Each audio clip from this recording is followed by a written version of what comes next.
See these little skin tags around my armpit? For years, I've never given them a second thought. But they can sometimes be one of the earliest signs that your body is becoming less sensitive to insulin. And they're not the only clue. If you've noticed that losing weight has become much harder than it used to be, you crash after lunch, you constantly crave something sweet, or your waistline seems to be growing despite not changing your lifestyle, your body may have been trying to warn you for years. In this video, I show you 5 of the most common early signs of insulin resistance, explain why they happen, and most importantly, what you can do about them. The first sign is that losing weight becomes much harder than it used to be. And I don't mean you suddenly stop caring about your health. I mean you're eating roughly the same way you always have.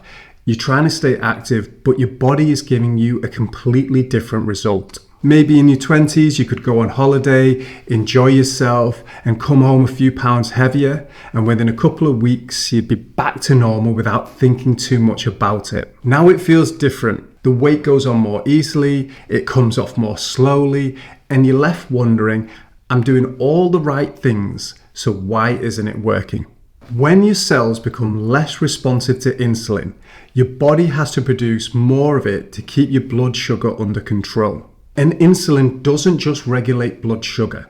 It also influences whether your body is in more of a fat burning mode or a fat storing mode. Your body shifts further towards storing energy and further away from burning fat you've already stored. So even if you're eating sensibly and staying active, it can start to feel as though your body is working against you. Now, difficulty losing weight doesn't automatically mean you have insulin resistance. Aging, menopause, thyroid disorders, certain medications, poor sleep, and many other factors can all make weight loss more challenging. But if this is happening alongside other signs we'll discuss today, it's a clue that insulin resistance could be developing in the background.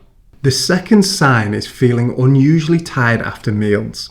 Now, we've all felt sleepy after a huge meal. That's perfectly normal. What I'm talking about is something different. You have an ordinary lunch, and an hour or two later, it feels as though somebody has pulled the plug on your energy. You feel sluggish, your eyelids are heavy, simple tasks suddenly seem harder than they should. You find yourself reading the same email twice because nothing seems to stick. Some people describe this as brain fog. Even simple tasks seem to take on more mental effort than they should. Most of us accept the afternoon slump as normal. But if it's happening day after day, insulin resistance may be part of the picture. When your body becomes less responsive to insulin, it has to work much harder to keep your blood sugar in a healthy range. That can lead to bigger swings in your energy levels throughout the day. Now, a small dip in energy levels after eating is completely normal, but it shouldn't feel like you've hit the wall every afternoon.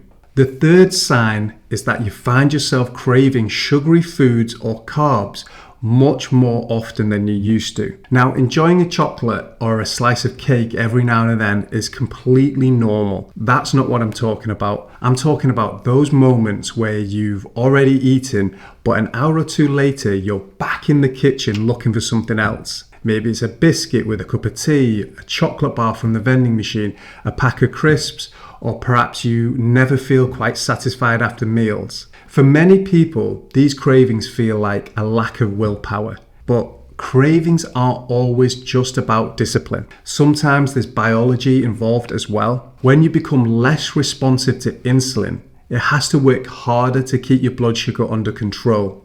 That can make your energy less stable. And when your energy starts to dip, your brain naturally looks for a quick source of fuel. That often means foods that are high in sugar or refined carbs because they're quick, convenient, and easy to reach. Now, craving something sweet every now and then doesn't mean you've got insulin resistance. But if these cravings are becoming more frequent, if they're happening alongside afternoon crashes we've talked about, and you're also finding it much harder to lose weight, then it may be another clue that your body is becoming sensitive to insulin. The good news is that this is one of the symptoms many people notice improving as their insulin sensitivity improves. The fourth sign is that your waistline seems to be slowly increasing. Now, this isn't about having visible abs, and it isn't about the number on the scales. It's about noticing when your body is starting to store fat. Maybe your weight hasn't changed very much, but your trousers feel tighter than they used to. Your belt suddenly needs another notch, or perhaps you've noticed that the weight just seems to be collecting around your stomach rather than your hips or your legs. This is important because fat stored around the abdomen is just sitting underneath the skin. Some of it could build up deeper inside the abdomen around your organs.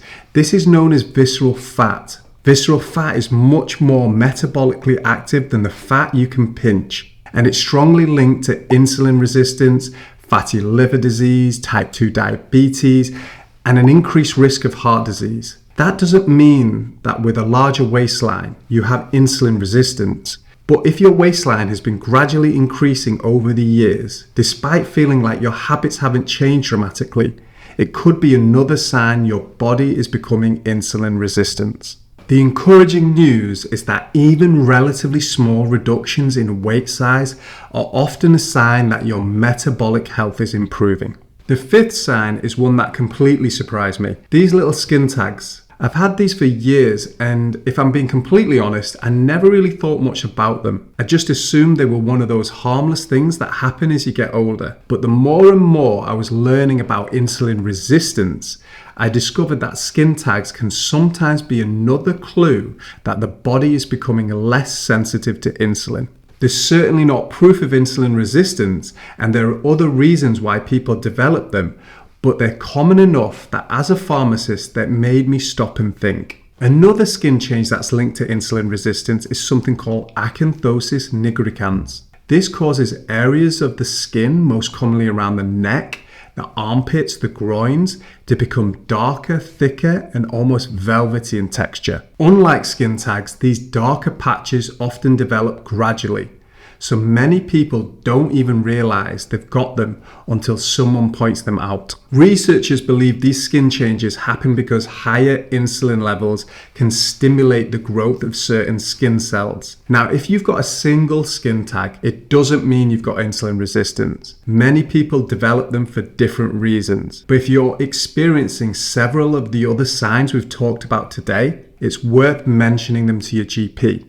If you've recognized one or more of these signs in yourself, there's no reason to panic. None of these signs on their own prove you have insulin resistance, but they can be clues. And the earlier you recognize those clues, the earlier you can start making changes. The good news is that insulin resistance isn't something that appears overnight.